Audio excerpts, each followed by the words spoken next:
Structures. Structures அப்படின்றது என்னன்னா collection of different data type elements. int a of 10 அப்படின்னு நம்ம ஒரு அரே டிக்ளேர் பண்றோம் அப்படின்னா இந்த அரேல 10 இன்டீஜரை ஸ்டோர் பண்ண போறோம்னு அர்த்தம். 10 எலிமெண்ட்ஸ் ஆனா எல்லாமே இன்டீஜர்ஸ் தான், எல்லாமே வந்து சேம் டேட்டா டைப் தான். ஸோ அரே வந்து collection of similar data type elements. ஆனா ஒரு ஸ்ட்ரக்சர் அப்படின்றது வந்து collection of different data type elements. இப்போ ஒரு ஸ்ட்ரக்சருக்குள்ளேயே நம்ம பலவிதமான டேட்டா டைப்பை சேர்த்து ஸ்டோர் பண்ணிக்க முடியும். எதுக்காக அப்படி பண்ணணும்னா இது மாதிரியான தேவை நிறைய ஏற்படும் ரியல் டைம் ப்ராஜெக்ட்ஸ்ல. ஒரு கிளாஸ்ல 50 ஸ்டூடெண்ட்ஸ் இருக்காங்கன்னு வச்சுக்கோங்க. இந்த 50 ஸ்டூடெண்ட்ஸோட பேரு, ரோல் நம்பர், மார்க்லாம் நம்ம ஸ்டோர் பண்ணி வச்சுக்கணும்னா இந்த மாதிரி ஒரு ஸ்ட்ரக்சரா நம்ம அதை டிஃபைன் பண்ணிடலாம். சாதாரணமா பண்ணணும்னா நேமுக்கு தனியா ஒரு அரே டிக்ளேர் பண்ணணும், ரோல் நம்பர் தனியா அரே டிக்ளேர் பண்ணி 50 ஸ்டூடெண்ட்ஸோடையும் ஸ்டோர் பண்ணி வைக்கணும். பட் அப்படி பண்ணாம ஒரு ஸ்டூடெண்ட்னு எடுத்தா அவங்களோட நேம் என்ன, ரோல் நம்பர் என்ன, மார்க் என்ன அப்படின்றத சேர்த்து நம்ம ஸ்டோர் பண்ணி வச்சுக்கிட்டோம்னா நமக்கு எடுத்து ஆக்சஸ் பண்றதுக்கு ஈஸியா இருக்கும் இல்லையா? அதே மாதிரி 50 டிஃப்ரெண்ட் ஸ்டூடெண்ட்ஸ்க்கு நம்ம ஸ்டோர் பண்ணி வச்சுக்க முடியும். இதுக்காக தான் நம்ம ஸ்ட்ரக்சர்ஸே யூஸ் பண்றோம். இதே மாதிரி ஒரு ஆஃபீஸில் இருக்கிற எம்ப்ளாயீஸோட டீட்டெயில்ஸ்லாம், நேம் என்ன, எம்ப்ளாயி ஐடி என்ன, அவங்க எவ்வளோ சேலரி வாங்குறாங்க, இதெல்லாம் வேறு வேறு டேட்டா டைப்பில் தான் நம்மளால ஸ்டோர் பண்ணிக்க முடியும். அது எல்லாத்தையும் ஆனால் சேர்த்து ஒரு ஸ்ட்ரக்சராக நம்ம டிஃபைன் பண்ணி வைக்கிறோம். இந்த மாதிரி எவ்வளோ டேட்டா டைப்ஸ் வேணாலும் நீங்கள் இந்த ஸ்ட்ரக்சருக்குள்ளே டிஃபைன் பண்ணிக்கலாம். நம்ம இந்த இடத்துல கொடுத்துருக்கிறது பேர் தான் ஸ்ட்ரக்சர் டெஃபினிஷன். ஸ்ட்ரக்ட் அப்படின்னு கொடுத்துட்டு ஒரு ஸ்பேஸ் விட்டு இந்த இடத்துல ஒரு நேம் நம்ம கொடுப்போம். இது பேர் தான் டேக் நேம் அப்படின்னு சொல்லுவோம். இந்த ஸ்ட்ரக்சருக்கே நம்ம கொடுத்துருக்கிற பேர் வந்து ஸ்டூடெண்ட் அப்படின்னு. இதை நம்ம எப்படி யூஸ் பண்ணணும் அப்படின்னா இதுக்கு நம்ம ஒரு வேரியபிள் டிக்ளேர் பண்ணணும். ஸ்ட்ரக்ட் ஸ்டூடெண்ட் அப்படின்னு கொடுத்துட்டு நம்ம என்ன வேரியபிள் நேம் வேணாலும் கொடுத்துக்கலாம். S1 S2 அப்படின்னு எவ்வளோ வேரியபிள்ஸ் வேணாலும் டிக்ளேர் பண்ணிக்கலாம். நம்ம சாதாரணமா எப்படி வேரியபிள் டிக்ளேர் பண்ணுவோம்? int a அப்படின்னு கொடுப்போம் இல்லையா? இன்ட்ன்றது டேட்டா டைப், ஏன்றது தான் வேரியபிளோட பேரு. இங்கேயும் நம்ம அதே தான் பண்றோம். இந்த ஸ்டூடெண்ட் அப்படின்றதே ஒரு டேட்டா டைப், நம்மளே டிஃபைன் பண்ணிருக்கிற ஒரு டேட்டா டைப். ஒரு கேரக்டர் அரே, ஒரு இன்டீஜர், அப்புறம் இன்னொரு இன்டீஜர், இது எல்லாம் சேர்ந்து நம்மளே புதுசா ஒரு டைப்பை டிஃபைன் பண்ணியிருக்கோம், ஒரு ஸ்ட்ரக்சரை டிஃபைன் பண்ணியிருக்கோம். அந்த மாதிரி ஸ்ட்ரக்சர்ல நமக்கு ஒரு வேரியபிள் தேவை அப்படின்னு நம்ம இங்க டிக்ளேர் பண்றோம். மெமரியில இந்த ஸ்ட்ரக்சர் இப்படிதான் இருக்கும். கேர் நேம் ஆஃப் 25 நம்ம கொடுத்துருக்கோம். ஒரு கேரக்டர் ஸ்டோர் பண்றதுக்கு ஒரு பைட் தேவை. அப்போ அரே ஆஃப் 25 கேரக்டர்ஸை ஸ்டோர் பண்றதுக்கு நமக்கு 25 பைட்ஸ் தேவைப்படும் மெமரியில. அடுத்து இன்ட் ரோல் நம்பர் கொடுத்துருக்கோம். இன்டீஜருக்கு 4 பைட்ஸ் தேவை. இன்ட் மார்க் அதுக்கும் 4 பைட்ஸ் தேவைப்படும். இதெல்லாம் ஆட் பண்ணா 33 வரும். ஸோ இந்த ஸ்ட்ரக்சரை மெமரியில ஸ்டோர் பண்றதுக்கு நமக்கு 33 பைட்ஸ் தேவைப்படும். இந்த ஸ்ட்ரக்சருக்கு வேரியபிள் டிக்ளேர் பண்ணும்போது S1 S2 அப்படின்னு 2 வேரியபிள்ஸ் நம்ம டிக்ளேர் பண்ணியிருக்கோம். இந்த மாதிரி 2 வேரியபிள் டிக்ளேர் பண்ணியிருக்கிறதுனால S1க்கு தனியா நேம், ரோல் நம்பர், மார்க் எல்லாம் ஸ்டோர் பண்றதுக்கு மொத்தம் 33 பைட்ஸ் அலோகேட் பண்ணோம். அதே மாதிரி S2க்கும் தனியா ஒரு 33 பைட்ஸை அலோகேட் பண்ணோம். ஸ்ட்ரக்சரை டிஃபைன் பண்ணும்போதே கூட நம்ம இந்த மாதிரி இங்க வேரியபிளையும் சேர்த்து டிக்ளேர் பண்ணிக்கலாம். S3 அப்படின்னு தனியா டிக்ளேர் பண்ணணும்னா நீங்க ஸ்ட்ரக்ட் அப்படின்ற கீவேர்டை கொடுத்துட்டு இந்த ஸ்ட்ரக்சரோட பேரை கொடுத்துட்டு அதுக்கப்புறமா வேரியபிள் நேம்ஸை கொடுக்கணும். இந்த ஸ்ட்ரக்சர் டெஃபினிஷனுக்கு என்ன அர்த்தம்னா ஸ்டூடெண்ட் அப்படின்ற ஒரு ஸ்ட்ரக்சர் எனக்கு தேவைப்படுது, அந்த ஸ்ட்ரக்சருக்குள்ள இந்த டேட்டா டைப்லாம் தான் இருக்கு அப்படின்னு நம்ம கம்பைலருக்கு தெரியப்படுத்துறோம். அவ்வளவுதான். அந்த ஸ்ட்ரக்சருக்கு நம்ம வேரியபிள் டிக்ளேர் பண்ணும்போது தான் இந்த மாதிரி ஸ்ட்ரக்சர்ல எனக்கு வேரியபிள் தேவை அப்படின்னு நம்ம சொல்றோம். அதனால அப்போதான் மெமரி ஸ்பேஸ் அலோகேட் ஆகும். டெஃபினிஷன் அப்பவேலாம் அலோகேட் ஆகாது. வேரியபிள் டிக்ளேர் பண்ணும்போது தான் மெமரி அலோகேட் ஆகும். டெஃபினிஷனை பார்த்த உடனே ஓகே இந்த ஸ்ட்ரக்சருக்குள்ள இந்த டேட்டா டைப்லாம் தான் இருக்கு அப்படின்னு அது புரிஞ்சு வச்சுக்கும். அவ்வளவுதான். அதுக்கான வேரியபிளை டிக்ளேர் பண்ணும்போது தான் இது எல்லாத்தையும் சேர்த்து வச்சு நமக்கு ஒரு மெமரி ஸ்பேஸை இந்த மாதிரி ரெடி பண்ணி கொடுக்கும். நம்ம இங்க எந்த ஆர்டர்ல கொடுத்துருக்கோமோ அதே ஆர்டர்ல இந்த மெமரியில ஸ்பேஸ் அலோகேட் ஆகும். கண்டினியூஸா பக்கத்துலயே வந்து ஸ்பேஸ் அது அலோகேட் பண்ணி கொடுக்கும். ஸ்ட்ரக்சரை நம்ம இந்த மாதிரி இனிஷியலைஸ் பண்ணிக்கலாம். வேரியபிள் நேமை கொடுத்துட்டு கர்லி பிராக்கெட்குள்ள நம்ம என்ன ஆர்டர்ல இங்க டேட்டா டைப்ஸ் டிஃபைன் பண்ணியிருக்கோமோ அதே ஆர்டர்ல ஒன்னொன்னுத்துக்கும் வேல்யூஸை கமா செப்பரேட்டடா கொடுத்துடலாம். இந்த மாதிரி நம்ம கொடுத்த உடனே கரஸ்பாண்டிங்கா அந்த மெமரி லொகேஷன்ல போய் வேல்யூஸ் இனிஷியலைஸ் ஆயிடும். இந்த வேரியபிள்ஸ்லாம் எப்படி நம்ம ஆக்சஸ் பண்ணலாம் அப்படின்னா, இப்போ சப்போஸ் இந்த ஃபர்ஸ்ட் ஸ்டூடெண்டோட ரோல் நம்பர் வேணும்னு வச்சுக்கோங்க. நம்ம என்ன சொல்லணும்னா S1 டாட் ரோல் நம்பர் அப்படின்னு கொடுக்கணும். சப்போஸ் இந்த செகண்ட் S2ன்ற ஸ்டூடெண்டோட மார்க் வேணும் அப்படின்னா S2 டாட் மார்க் அப்படின்னு கொடுக்கணும். இந்த மாதிரி டாட் அப்படின்ற ஆப்ரேட்டரை யூஸ் பண்ணி தான் நம்ம ஸ்ட்ரக்சர்ல இருக்கிற எலிமெண்ட்ஸை ஆக்சஸ் பண்ணணும். ஃபர்ஸ்ட் ஸ்ட்ரக்சர் வேரியபிளை கொடுக்கணும். S1 S2 அப்படின்றது தானே ஸ்ட்ரக்சர் வேரியபிள். ஸோ அதை முதல்ல கொடுத்துட்டு டாட் அந்த ஸ்ட்ரக்சர்க்குள்ள நமக்கு எந்த எலிமெண்ட் வேணும், எந்த மெம்பர் வேணும் அப்படின்றத அதுக்கப்புறம் கொடுக்கணும். இந்த ஸ்ட்ரக்சர் டெஃபினிஷன்ல நம்ம இங்க எவ்வளோ டேட்டா டைப்ஸ் வேணாலும் கொடுத்துக்கலாம். இந்த மாதிரி நம்ம இந்த இடத்துல ஒரு அரேவே கொடுத்துருக்கோம். அந்த மாதிரி அரேஸே கொடுக்கலாம், இல்ல ஒரு பாயிண்டர் கொடுக்கலாம், இல்லைன்னா இதுக்குள்ள இன்னொரு ஸ்ட்ரக்சரே கூட நம்மளால கொடுக்க முடியும். இதே மாதிரி ஒரு ஸ்ட்ரக்சரை டிஃபைன் பண்ணியிருக்கேன். இதுக்கு வேரியபிள் டிக்ளேர் பண்றதுக்கு ஸ்ட்ரக்ட் ஸ்டூடெண்ட் S1 அப்படின்னு கொடுக்குறேன். Name, roll number and marks enter பண்ண சொல்லி printf கொடுத்துருக்கோம். ஸோ அதை ஸ்கேன் பண்ணுறதுக்கு ஃபர்ஸ்ட் %s கொடுக்கணும். ஏன்னா ஃபர்ஸ்ட் ஒரு கேரக்டர் அரே இருக்கு, அப்புறம் 2% d 2 இன்டீஜருக்கு. ஸோ இது எல்லாத்தையும் நம்ம எப்படி ஸ்டோர் பண்ண போறோம்னா $S1 டாட் நேம் அப்படின்னு கொடுக்கணும். அதே மாதிரி S1 dot roll number, S1 dot mark. இது மூணுத்தையும் இப்போ நம்ம ஸ்டோர் பண்ணியாச்சு. இதை பிரிண்ட் பண்ணி பார்க்கணும்னா இந்த மாதிரி printfல S1 dot name, S1 dot roll number அதே மாதிரி தான் ஆக்சஸ் பண்ணணும். இதை நான் ரன் பண்ணிட்டு எல்லா டீடைல்ஸையும் கொடுத்தேன்னா கரெக்டா அது பிரிண்ட்டும் ஆகுது. அரே ஆஃப் ஸ்ட்ரக்சர்ஸ் பத்தி பார்க்கலாம். இந்த மாதிரி ஒரு ஸ்ட்ரக்சர் இருக்குன்னா இதுக்கு சாதாரணமா நம்ம எப்படி வேரியபிள் டிக்ளேர் பண்ணுவோம்? இந்த மாதிரி ஸ்ட்ரக்ட் ஸ்டூடெண்ட் S1 அப்படின்னு கொடுப்போம் இல்லையா? இப்படி கொடுத்தோம்னா S1 அப்படின்ற ஒரு ஸ்டூடெண்ட்டுக்கு மட்டும் இந்த ஸ்ட்ரக்சர் மெமரியில அலோகேட் ஆகும். இந்த S1 அப்படின்ற ஸ்ட்ரக்சர்க்குள்ள ஒரே ஒரு ஸ்டூடெண்டோட நேம், ரோல் நம்பர், மார்க் மட்டும் தான் ஸ்டோர் பண்ண முடியும். ஒரு கிளாஸ்ல 50 ஸ்டூடெண்ட்ஸ் இருக்காங்க அப்படின்னா 50 பேருக்கு 50 வேரியபிள்லாம் கிரியேட் பண்ணிட்டு இருக்க முடியாது. நம்ம இந்த ஸ்ட்ரக்சர் வேரியபிளையே ஒரு அரேவா டிக்ளேர் பண்ண போறோம். அதுக்கு இந்த மாதிரி S of 50 அப்படின்னு நம்ம டிக்ளேர் பண்ணிட்டோம்னா இந்த மாதிரியே 50 ஸ்ட்ரக்சர் கிரியேட் ஆயிடும். S of 0லேருந்து ஸ்டார்ட் பண்ணி S of 49 வரைக்கும். ஒவ்வொன்றுத்துலயும் நம்ம name, roll number and mark store பண்ணிக்கலாம். இது வந்து 0th ஸ்டூடெண்டோடது, இது வந்து ஃபர்ஸ்ட் ஸ்டூடெண்டோடது. இந்த மாதிரியே நம்ம வந்து 50 ஸ்டூடெண்ட்ஸ்க்கு ஸ்டோர் பண்றோம். இதுக்கு முன்னாடி எக்ஸாம்பிள்ல S1 அப்படின்னு நம்ம டிக்ளேர் பண்ணியிருந்தப்போ S1 டாட் மார்க் அப்படின்னு கொடுத்துதான் நம்ம இங்க இருக்கிற மெம்பர்ஸை ஆக்சஸ் பண்ணோம் இல்லையா? இப்ப நம்ம எப்படி கொடுக்கணும்னா S of 0 டாட் மார்க், அதே மாதிரி S of 5 dot roll number அப்படின்னு எந்த அரே அப்படின்றத முதல்ல சொல்லிட்டு அந்த அரேக்குள்ள எந்த மெம்பர் அப்படின்றத டாட்க்கு அப்புறம் நம்ம கொடுக்குறோம். இந்த மாதிரி தான் நம்ம அரேஸ் ஆஃப் ஸ்ட்ரக்சர்ஸை ஆக்சஸ் பண்ண முடியும். பாயிண்டர்ஸ் டு ஸ்ட்ரக்சர் பார்க்கலாம். இந்த ஸ்ட்ரக்சருக்கு ஃபர்ஸ்ட் ஒரு வேரியபிள் டிக்ளேர் பண்ணிக்கலாம். இந்த மாதிரி டிக்ளேர் பண்ண உடனே நமக்கு மெமரியில இந்த வேரியபிளுக்கு இப்படி ஒரு ஸ்பேஸ் அலோகேட் ஆயிடும். இப்ப நம்ம இதுக்கு ஒரு பாயிண்டர் டிக்ளேர் பண்ணணும். இந்த ஸ்ட்ரக்சர்க்கே ஒரு பாயிண்டர் நம்ம டிக்ளேர் பண்ண போறோம். சாதாரணமா ஒரு இன்டீஜர் இந்த மாதிரி இருக்கு அப்படின்னா இதுக்கு நம்ம எப்படி பாயிண்டர் டிக்ளேர் பண்ணுவோம்? int ஸ்டார் p அப்படின்னு கொடுப்போம்ல. இது இன்டீஜர் வேரியபிள்ன்றதுனால அந்த பாயிண்டரையும் நம்ம இன்டீஜரா தான் டிக்ளேர் பண்ணுவோம். அதே மாதிரி தான் இந்த S1 அப்படின்ற ஸ்ட்ரக்சருக்கு நமக்கு இப்போ ஒரு பாயிண்டர் தேவை. அப்போ அந்த பாயிண்டரையும் நம்ம இந்த டைப்லயே தான் டிஃபைன் பண்ணணும். ஸ்ட்ரக்ட் ஸ்டூடெண்ட், இந்த வேரியபிள் நேம்க்கு பதிலா நம்ம இப்போ ஒரு பாயிண்டரா டிக்ளேர் பண்ணிக்கலாம் ஸ்டார் p அப்படின்னு. சப்போஸ் இந்த ஸ்ட்ரக்சரை நம்ம இந்த மாதிரி இனிஷியலைஸ் பண்ணிருக்கோம்னு வச்சுக்கோங்க. ஸோ இந்த இடத்துல நமக்கு இந்த வேல்யூஸ்லாம் இருக்கும். முதல்ல நம்ம இந்த பாயிண்டரை இந்த ஸ்ட்ரக்சரை பாயிண்ட் பண்ண வைக்கணும். p ஈக்குவல் டு $S1 அப்படின்னு கொடுத்தா போதும். இந்த ஸ்ட்ரக்சரோட அட்ரஸ் வந்து பாயிண்டர்ல போய் ஸ்டோர் ஆயிடும். அதாவது இந்த ஸ்ட்ரக்சரோட ஸ்டார்டிங் அட்ரஸ் இருக்குல்ல, அது வந்து பாயிண்டர்ல ஸ்டோர் ஆகும். இந்த ஸ்ட்ரக்சர் வேரியபிளை யூஸ் பண்ணி நமக்கு மெம்பர்ஸ் ஆக்சஸ் பண்றது எப்படின்னு தெரியும். S1 டாட் மார்க் அப்படின்னு கொடுத்தீங்கன்னா நம்ம அந்த மார்க் ஆக்சஸ் பண்ணலாம். பட் இதே அந்த பாயிண்டரை வச்சு நம்ம எப்படி இந்த மெம்பரை ஆக்சஸ் பண்றதுன்னா வெறும pன்னு கொடுத்தீங்கன்னா அந்த pக்குள்ள இந்த அட்ரஸ் தான் இருக்கும் 4320 அப்படின்னு. ஸ்டார் p அப்படின்னா தான் அந்த அட்ரஸ்ல இருக்கிற கண்டென்ட் நமக்கு கிடைக்கும். பட் இப்போ அந்த கண்டென்ட்டே ஒரு ஸ்ட்ரக்சர், அதுக்குள்ள இருக்கிற மார்க் நமக்கு தேவை. ஸோ ஆக்சுவலா நம்ம இந்த மாதிரி தான் கொடுக்கணும். ஸ்டார் p டாட் மார்க் அப்படின்னு கொடுத்தோம்னா பாயிண்டரை யூஸ் பண்ணி நம்மளால ஸ்ட்ரக்சரோட மெம்பர்ஸை ஆக்சஸ் பண்ணலாம் இந்த மாதிரி. இதே மாதிரி மற்ற மெம்பர்ஸையும் star p dot roll number, star p dot name அப்படின்னு ஆக்சஸ் பண்ணிக்க முடியும். இதுக்கு ஒரு ஆல்டர்னேட் கூட இருக்கு. எப்படி கொடுக்கணும்னா அந்த பாயிண்டர் கொடுத்துட்டு இந்த மாதிரி ஹைஃபன் அண்ட் ஆரோ சேர்த்து ஒரு ஆரோ மார்க் மாதிரி வருதுல்ல, இந்த மாதிரி கூட நம்ம கொடுக்கலாம். அப்போ நம்ம இந்த ஸ்டார் ஆபரேட்டர் கொடுக்க வேண்டியது இல்ல. பாயிண்டர் கொடுத்தீங்கன்னா இந்த மாதிரி ஒரு ஆரோ மார்க் மாதிரி கொடுத்துட்டு மெம்பர்ஸை ஆக்சஸ் பண்ணிக்க முடியும். ஒரு ஹைஃபன் அப்புறம் ஒரு ஆரோ மார்க், ரைட் ஆரோ. இது வந்து பாயிண்டர் யூஸ் பண்றப்ப மட்டும்தான் இந்த ஆபரேட்டரை யூஸ் பண்ண முடியும். சாதாரணமா நீங்க ஸ்ட்ரக்சரோட வேரியபிளை வச்சு பண்றதா இருந்தா டாட் தான் பண்ணணும்.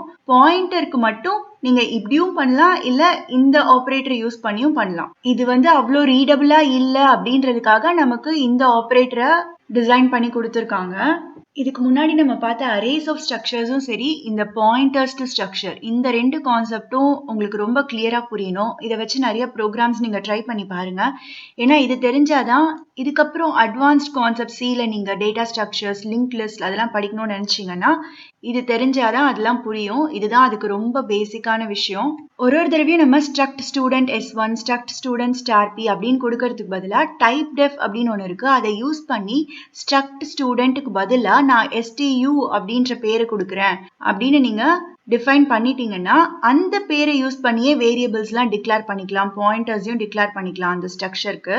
இந்த டைப் டெஃப் எதுக்குன்னா இந்த மாதிரி ஒரு டைப்புக்கு புதுசா நம்ம ஒரு பேரு கொடுக்கறதுக்காக தான் இந்த டைப் டெஃப் யூஸ் பண்ணுவோம். இது நீங்க மற்ற டேட்டா டைப்ஸ்க்குலாம் கூட யூஸ் பண்ணலாம், இன்டீஜர், ஃப்ளோட்க்குலாம் கூட. பட் ஸ்ட்ரக்சர்ஸ்க்கு தான் நம்ம இதை அடிக்கடி யூஸ் பண்ணுவோம். ஒரு ஸ்ட்ரக்சரோட மெம்பரை எப்படி ஒரு ஃபங்க்ஷனுக்கு ஆர்குமெண்டா பாஸ் பண்றது, ஒரு ஸ்ட்ரக்சரையே எப்படி ஆர்குமெண்டா பாஸ் பண்றது, அதுக்கப்புறம் பாயிண்டர்ஸ் டு ஸ்ட்ரக்சரை எப்படி ஆர்குமெண்டா பாஸ் பண்ணலாம் அப்படின்றதுக்கு நம்ம இப்போ ப்ரோக்ராம்ஸ் பார்க்கலாம். அதே ப்ரோக்ராம்ல நம்ம இங்க ஸ்கேன் பண்றதுக்கு பதிலாக டைரக்டா நம்மளே இன்புட்டை கொடுத்துடலாம். சிம்பிளா இருக்கணுன்றதுக்காக நான் டைரக்டா இனிஷியலைஸ் பண்ணிட்டேன். இப்போ இந்த பிரிண்ட் பண்ற வேலையை நம்ம தனியா ஒரு ஃபங்க்ஷன்ல எழுதலாம். print str அப்படின்ற ஃபங்க்ஷனுக்குள்ள நம்ம இந்த ஸ்ட்ரக்சரோட மெம்பர்ஸை பிரிண்ட் பண்ண போறோம். ஸோ இதை அப்படியே நான் கட் பண்ணி இங்க பேஸ்ட் பண்றேன். இந்த ப்ரோக்ராம்ல நம்ம என்ன பண்ண போறோம், ஸ்ட்ரக்சர் மெம்பர்ஸை ஆர்குமெண்ட்ஸா பாஸ் பண்ண போறோம் ஃபங்க்ஷன்ல. ஸ்டூடெண்ட் அப்படின்ற ஸ்ட்ரக்சருக்குள்ள என்னென்ன மெம்பர்ஸ்லாம் இருக்கு, நேம், ரோல் நம்பர், மார்க் அப்படின்னு 3 மெம்பர்ஸ் இருக்கு. அதுதான் நம்ம இப்போ ஆர்குமெண்ட்ஸா இந்த ஃபங்க்ஷனுக்கு பாஸ் பண்ண போறோம். இந்த ஃபங்க்ஷனை கால் பண்றதுக்கு print str அப்படின்னு கொடுத்துட்டு இந்த மெம்பர்ஸை இப்போ ஆர்குமெண்ட்ஸா பாஸ் பண்ணணும். மெம்பர்ஸை நம்ம எப்படி ஆக்சஸ் பண்ணுவோம், வேரியபிள் நேம் வந்து S1 இல்லையா, ஸோ S1 டாட் நேம் அப்படின்னு கொடுப்போம். நேம் ஒரு ஆர்குமெண்டா பாஸ் பண்ணணும். அதுக்கப்புறம் ரோல் நம்பர் இன்னொரு ஆர்குமெண்ட், அதுக்கப்புறமா மார்க்ன்றது இன்னொரு ஆர்குமெண்ட். ஸோ இது எல்லாத்தையும் நம்ம இப்போ இந்த ஃபங்க்ஷனுக்கு பாஸ் பண்ணியாச்சு. இந்த ஃபங்க்ஷன்ல அதை நம்ம ரிசீவ் பண்ணணும் ஹெட்டர்ல.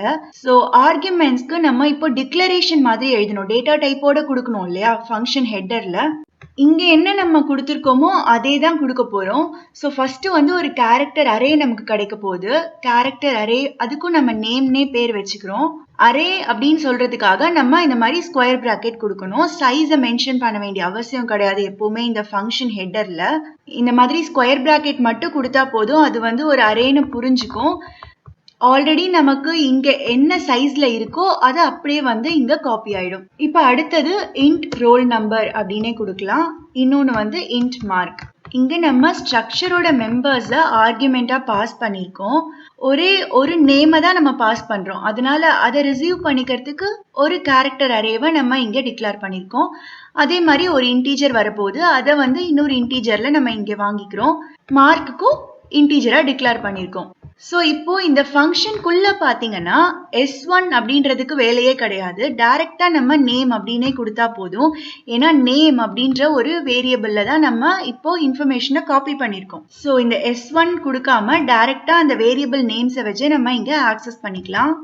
இந்த ஃபங்க்ஷனோட வேலை வெறுமை பிரிண்ட் பண்றது மட்டும்தான். அதனால இதுக்கு ரிட்டர்ன் டைப் எதுவுமே தேவை கிடையாது, வாய்டுன்னு கொடுத்துடலாம். இந்த ஃபங்க்ஷன் டிக்ளரேஷனுக்கு இந்த ஹெட்டர் அப்படியே காப்பி பேஸ்ட் பண்ணிடலாம்.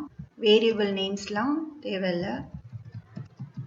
இதை நான் ரன் பண்ணேன்னா எனக்கு ஒரு எரர் வருது. இந்த லைன்ல தான் எரர் வருது. நம்ம இப்படி இனிஷியலைஸ் பண்றதுக்கு பதிலாக டைரக்டா டிக்ளேர் பண்ணும்போதே இனிஷியலைஸ் பண்ணிடலாம். இப்போ நான் ரன் பண்ணேன்னா எனக்கு கரெக்டா அவுட்புட் வருது. இந்த ப்ரோக்ராம்ல நம்ம ஒரு மெம்பரையும் தனித்தனியா பாஸ் பண்ணியிருக்கோம் ஒரு ஃபங்க்ஷனுக்கு. இப்போ மொத்தமா ஒரு ஸ்ட்ரக்சரையே எப்படி நம்ம ஆர்குமெண்டா பாஸ் பண்றதுன்னு பார்க்கலாம். இந்த மாதிரி மெம்பர்ஸை தனித்தனியா பாஸ் பண்ணாம இந்த ஃபுல் ஸ்ட்ரக்சரையே நம்ம பாஸ் பண்ண போறோம். ஜஸ்ட் S1 அப்படின்னு கொடுத்தா இந்த S1 அப்படின்றதே ஒரு ஸ்ட்ரக்சர் வேரியபிள், அதை அப்படியே ஃபுல்லா பாஸ் பண்றோம் நம்ம. அப்போ நம்ம இங்க ரிசீவ் பண்ற இடத்துலயும் என்ன பண்ணணும், அந்த ஸ்ட்ரக்சர் வேரியபிளையே யூஸ் பண்ணணும். ஸ்ட்ரக்ட் ஸ்டூடெண்ட் அப்படின்ற அந்த ஸ்ட்ரக்சருக்கு நம்ம இங்க ஒரு வேரியபிள் டிக்ளேர் பண்ணிக்கலாம் s அப்படின்னு. அப்போ இந்த sல வந்து இந்த ஃபுல் ஸ்ட்ரக்சர் s1 அப்படின்ற இந்த ஸ்ட்ரக்சர் அப்படியே காப்பி ஆயிடும். S1 அப்படின்றது struct student அப்படின்ற ஒரு டைப் ஆஃப் டேட்டா. அதனால நம்ம அதை ரிசீவ் பண்ணிக்கிற இடத்துலையும் struct student அப்படின்னு தான் டிக்ளேர் பண்ணணும். ஏன்னா அப்பதான் வந்து இதுல இருக்கிற எல்லாமே இதுல கரெக்டா காப்பி ஆகும். பட் இதுல ஒரு சின்ன பிரச்சனை இருக்கு. ஏன்னா இந்த ஸ்டூடெண்ட் அப்படின்ற ஸ்ட்ரக்சரையே நம்ம மெயின்குள்ள தான் டிக்ளேர் பண்ணியிருக்கோம் இல்லையா? அப்போ இந்த ஸ்டூடெண்ட் அப்படின்ற அந்த ஸ்ட்ரக்சர் மெயின்குள்ள மட்டும்தான் விசிபிளா இருக்கும். மெயினை விட்டு நம்ம வெளியில வந்துட்டோம்னா இந்த மாதிரி இன்னொரு ஃபங்க்ஷன்ல நம்மளால அந்த ஸ்ட்ரக்சரை ஆக்சஸ் பண்ணவே முடியாது. அப்போ இந்த இடத்துல அதுக்கு ஸ்ட்ரக்ட் ஸ்டூடெண்ட்னா என்னன்னே தெரியாது. அதனால நம்ம என்ன பண்ணணும்னா இந்த ஸ்ட்ரக்சர் டெஃபினிஷனை மெயின்குள்ள கொடுக்காம வெளியில கொடுத்துடணும், குளோபல் வேரியபிள் மாதிரி. இப்படி வெளியில கொடுத்துட்டதுனால இந்த ஃபங்க்ஷனாலையும் அந்த ஸ்ட்ரக்சரை ஆக்சஸ் பண்ணிக்க முடியும். அந்த ஸ்ட்ரக்சரோட டெஃபினிஷனும் அதுக்கு விசிபிளா இருக்கும். நேம் அப்படின்னு தனி வேரியபிள்லாம் இப்போ கிடையாது. இந்த s அப்படின்ற ஸ்ட்ரக்சருக்குள்ள இந்த இன்ஃபர்மேஷன் எல்லாமே காப்பி ஆயிருக்கும். ஸோ நம்ம இதையும் ஸ்ட்ரக்சர் வேரியபிள் வச்சு தான் ஆக்சஸ் பண்ணணும். s டாட் நேம் அப்படின்னு கொடுத்தோம்னா இந்த ஸ்ட்ரக்சருக்குள்ள நேம்ல கரெக்டா இங்க நம்ம s1 பாஸ் பண்ணிருக்கோம்ல, அதனால அதுல இருக்கிற நேம் வந்து காப்பி ஆயிருக்கும். அதே மாதிரி s டாட் ரோல் நம்பர்னு கொடுத்தோம்னா இந்த ரோல் நம்பர் s1ஓட ரோல் நம்பர் நம்ம இங்க இனிஷியலைஸ் பண்ணிருக்கோம் இல்லையா, அது வந்து இப்போ s-குள்ள ரோல் நம்பர்ல காப்பி ஆயிருக்கும். அதே மாதிரி s டாட் மார்க் கொடுத்துக்கலாம். இங்க டிக்ளரேஷன்ல நம்ம என்னன்னு மாத்தணும்னா நம்ம ரிசீவ் பண்ணிக்க போற ஒரே ஒரு ஆர்குமெண்ட் வந்து ஒரு ஸ்ட்ரக்சர் வேரியபிள் ஸ்ட்ரக்ட் ஸ்டூடெண்ட் அப்படின்ற ஸ்ட்ரக்சர். ஸோ ஸ்ட்ரக்ட் ஸ்டூடெண்ட் அப்படின்னு கொடுக்கணும். இங்க ஸ்டூடெண்ட்ன்றதே ஸ்ட்ரக்சரோட பேரு, அதுக்கு s அப்படின்றது தான் வேரியபிளோட பேரு. ஸோ அதனால ஸ்ட்ரக்ட் ஸ்டூடெண்ட் அப்படின்னு நீங்க இந்த இடத்துல கொடுக்கணும். ஏன்னா வேற ஸ்ட்ரக்சர்லாம் கூட இருக்கலாம். நீங்க இங்க டிக்ளரேஷன்ல கரெக்டா எந்த ஸ்ட்ரக்சர்னு சொல்லணும்ல, அதனால இந்த நேமோட சேர்த்து நம்ம டிக்ளரேஷன்ல கொடுக்கணும். இந்த டெஃபினிஷனை நம்ம இந்த ஸ்ட்ரக்சர் டெஃபினிஷனுக்கு அப்புறம் கொடுக்கலாம். ஏன்னா அப்பதான் ஸ்ட்ரக்ட் ஸ்டூடெண்ட்னா என்னன்னு அதுக்கு தெரியும். முதல்ல ஸ்ட்ரக்சர் டெஃபினிஷன் இருக்கட்டும். இப்போ நம்ம இதை ரன் பண்ணோம்னா நமக்கு அவுட்புட் கரெக்டா வருது. இப்போ ஸ்ட்ரக்சர் பாயிண்டரை எப்படி ஆர்குமெண்டா பாஸ் பண்றதுன்னு பார்க்க போறோம். இந்த இடத்துல ஸ்ட்ரக்சர் வேரியபிள் அப்படியே நம்ம பாஸ் பண்ணோம். அதுக்கு பதிலா இப்போ இந்த ஸ்ட்ரக்சரோட பாயிண்டர் ஒன்னு டிக்ளேர் பண்ணிட்டு அதை பாஸ் பண்ண போறோம். ஸோ ஸ்ட்ரக்சர் பாயிண்டருக்கு ஸ்ட்ரக்ட் ஸ்டூடெண்ட் அப்படின்னு அந்த கீவேர்ட் பிளஸ் ஸ்ட்ரக்சரோட நேமை கொடுத்துட்டு ஸ்டார் sp அப்படின்னு கொடுத்துக்கலாம். இப்போ இந்த பாயிண்டர் sp-ய நம்ம பாஸ் பண்ண போறோம். அதுக்கு முன்னாடி sp-ய வந்து இந்த ஸ்ட்ரக்சரை பாயிண்ட் பண்ண வைக்கணும். So sp equal to ampersand s1 அப்படின்னு கொடுத்துக்கலாம். அப்பதான் வந்து இந்த ஸ்ட்ரக்சரை இது பாயிண்ட் பண்ண ஆரம்பிக்கும். இங்க ரிசீவ் பண்ற இடத்துலயும் நம்ம ஒரு பாயிண்டரா டிக்ளேர் பண்ணி வச்சுக்கிட்டாதான் இங்க இருக்கிற அட்ரஸ் இதுல வந்து கரெக்டா காப்பி ஆகும்.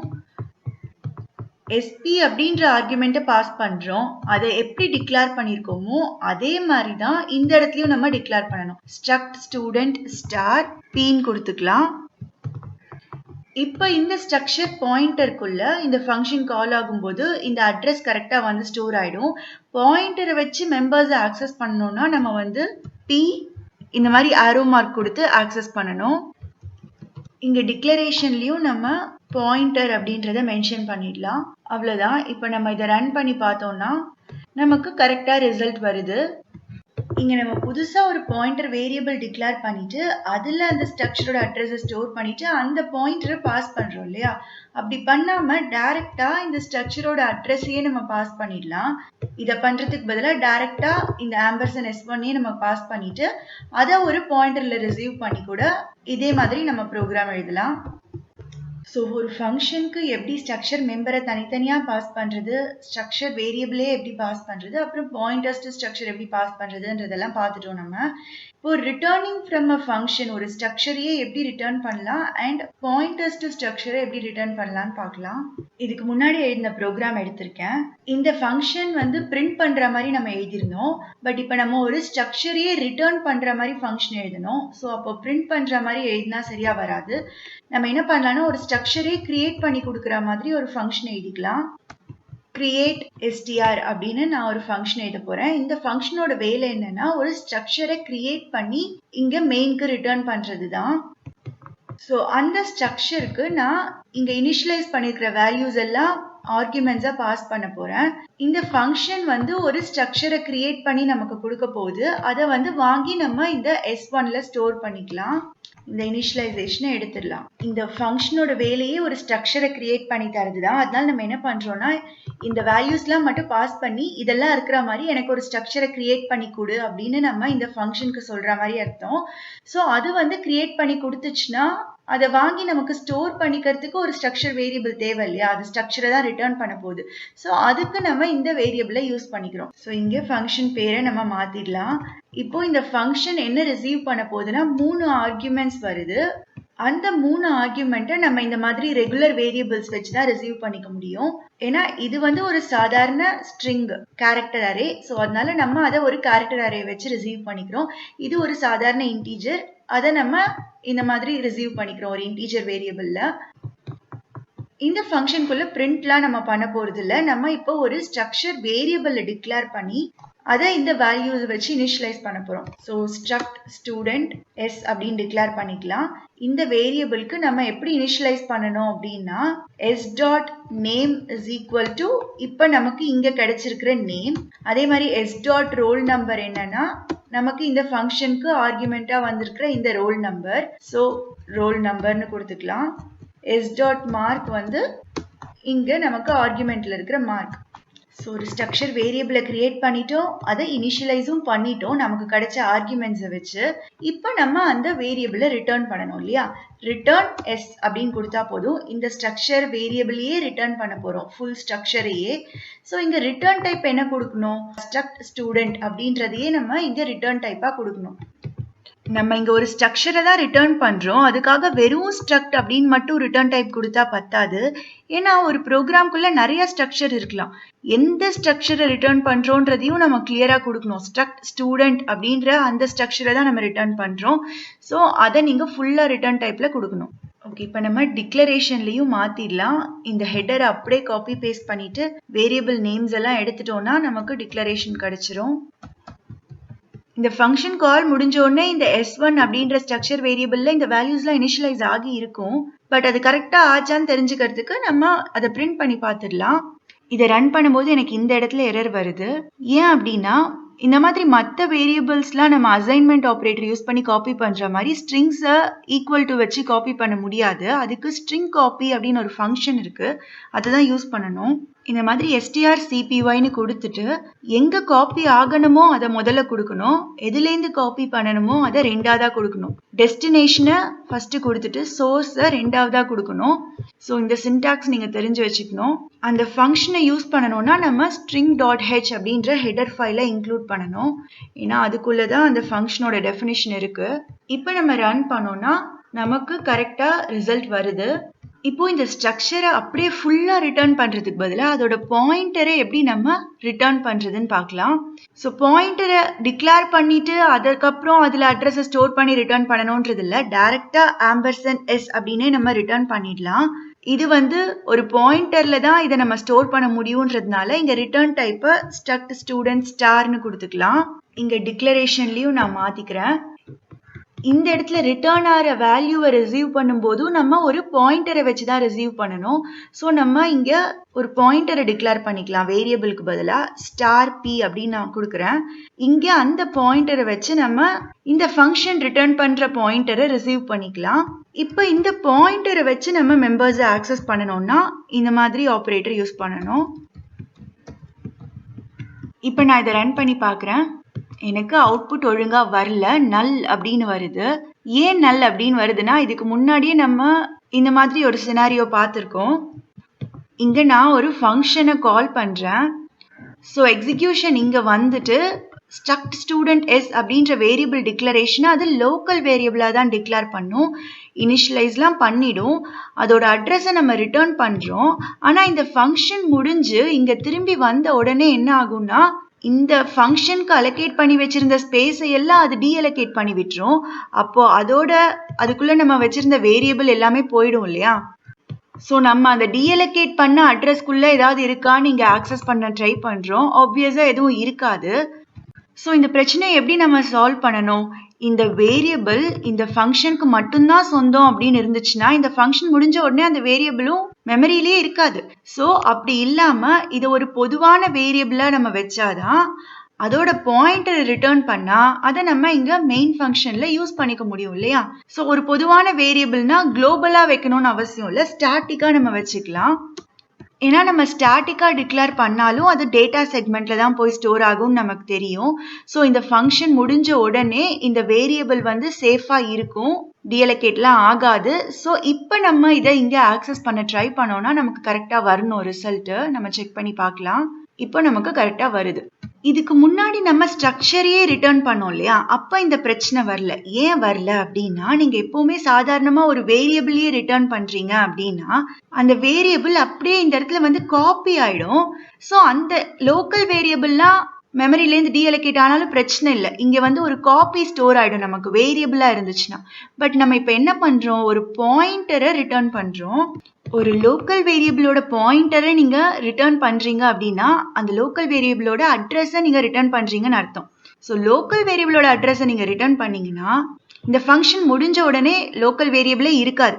அப்போ அந்த அட்ரஸை மட்டும் நம்ம மெயினில் வச்சுட்டு என்ன பண்ண முடியும், ஒரு பிரயோஜனமுமே கிடையாது. ஸோ ஒரு ஃபங்க்ஷன்லேருந்து பாயிண்டரை ரிட்டர்ன் பண்ணும்போது கேர்ஃபுல்லாக பார்த்துக்கோங்க. அது லோக்கல் வேரியபிளோட பாயிண்டராக இருந்ததுன்னா ப்ரோக்ராமில் ஒழுங்காக ரிசல்ட் வராது. இந்த மாதிரி ஸ்டாட்டிக் வேரியபிளாக அதை டிக்ளேர் பண்ணிக்கோங்க பாயிண்டரை ரிட்டர்ன் பண்ணும்போது. அப்போ தான் அந்த அட்ரஸ் வந்து இந்த இடத்துலையும் அலைவாக இருக்கும், அதில் வேல்யூஸ்லாம் இருக்கும். இது ரெண்டுத்துக்கும் நம்ம எக்ஸாம்பிள் பார்த்தாச்சு. எப்பவுமே ஸ்ட்ரக்சர்ஸ் அண்ட் ஃபங்க்ஷன்ஸ்னு நீங்கள் எடுத்துக்கிட்டீங்கன்னாலே பாயிண்டரை பாஸ் பண்ணுறதோ இல்லை பாயிண்டரை ரிட்டர்ன் பண்ணுறதோ தான் ஒரு நல்ல ப்ராக்டிஸாக இருக்கும். ஒரு ஸ்ட்ரக்சர் அப்படியே பாஸ் பண்ணுறதோ ரிட்டர்ன் பண்ணுறதையோ நம்ம அவாய்ட் பண்ணணும். ஏன் அப்படின்னா ஒரு ஸ்ட்ரக்சரே நம்ம ஒரு ஃபங்க்ஷனுக்கு பாஸ் பண்ணுறோன்னா அந்த ஸ்ட்ரக்சர் வந்து அப்படியே காப்பி ஆகிட்டு தான் ப்ராசஸ் ஆகும் இல்லையா? அதே மாதிரி ரிட்டர்ன் பண்ணுறப்போவும் அது வந்து இன்னொரு காப்பி மெயினில் க்ரியேட் ஆகும். தேவையில்லாமல் நிறைய காப்பீஸ் நம்ம க்ரியேட் பண்ணி மெமரியை வேஸ்ட் பண்ணுவோம் ஃபுல் ஸ்ட்ரக்சரை அப்படியே பாஸ் பண்ணோன்னா. பட் அப்படி இல்லாமல் பாயிண்டர்ஸ் பாஸ் பண்ணுறப்போ நம்ம ஒரு ஸ்ட்ரக்சரை தான் கிரியேட் பண்ணுறோம், அதோட பாயிண்டரை வச்சு மட்டுமே எல்லா இடத்துலையும் ஆக்சஸ் பண்ணிக்கிறோன்றதுனால அது ரொம்ப எஃபிஷியண்ட்டாக இருக்கும், மெமரி வேஸ்ட் ஆகாது. இந்த ஸ்ட்ரக்சருக்கான ஒரு பாயிண்டரை நம்ம இந்த ஸ்ட்ரக்சருக்குள்ளேயே டிக்ளேர் பண்ண முடியும். ஸ்ட்ரக்ட் ஸ்டூடெண்ட் அப்படின்னு கொடுத்துட்டு ஸ்டார் பின்னு கொடுத்தா இந்த ஸ்ட்ரக்சருக்கு ஒரு பாயிண்டர் கிடைக்கும் இல்லையா? அந்த பாயிண்டரை நம்ம இந்த ஸ்ட்ரக்சருக்குள்ளேயே டிக்ளேர் பண்ணிட்டோம்னா அது பேர் தான் செல்ஃப் ரெஃபரன்ஷியல் ஸ்ட்ரக்சர். நீங்கள் டேட்டா ஸ்ட்ரக்சர்ஸில் லிங்க் லிஸ்ட்லாம் படிப்பீங்க, அதில் வந்து இது ரொம்ப யூஸ் ஆகும். Self referential structures. யூனியன் அப்படின்னு இன்னொரு டைப் இருக்கு. இது ஆல்மோஸ்ட் ஸ்ட்ரக்சர் மாதிரியே தான். ஸ்ட்ரக்ட் அப்படின்ற கீவேர்டுக்கு பதிலாக யூனியன்ற கீவேர்டு யூஸ் பண்ணுவோம்.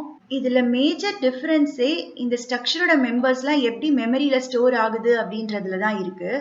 இப்போ இந்த ஸ்ட்ரக்சர் எப்படி ஸ்டோர் ஆகும்னு நமக்கு தெரியும். ஒரு 25 பைட்ஸ் நேம்க்கு அலோகேட் பண்ணிடும், பக்கத்துலேயே ரோல் நம்பருக்கு ஒரு 4 பைட்ஸ், அப்புறம் மார்க்குக்கு ஒரு 4 பைட்ஸ் அப்படின்னு மொத்தமாக இந்த ஸ்ட்ரக்சர் வேரியபிளுக்கு 33 பைட்ஸ் அலோகேட் பண்ணும் இல்லையா?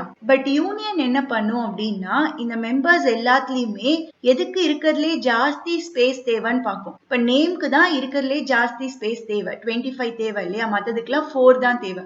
ஸோ என்ன பண்ணும், மொத்தமே 25 பைட்ஸ் மட்டும்தான் அலோகேட் பண்ணும். ஸோ இதில் நீங்கள் முதல்ல போய் நேமை ஸ்டோர் பண்ணீங்கன்னா அது இருக்கும், அதுக்கப்புறம் ரோல் நம்பர் ஸ்டோர் பண்ணீங்க அப்படின்னா முதல்ல ஸ்டோர் பண்ண நேம் இருக்காது, அது போயிடும்.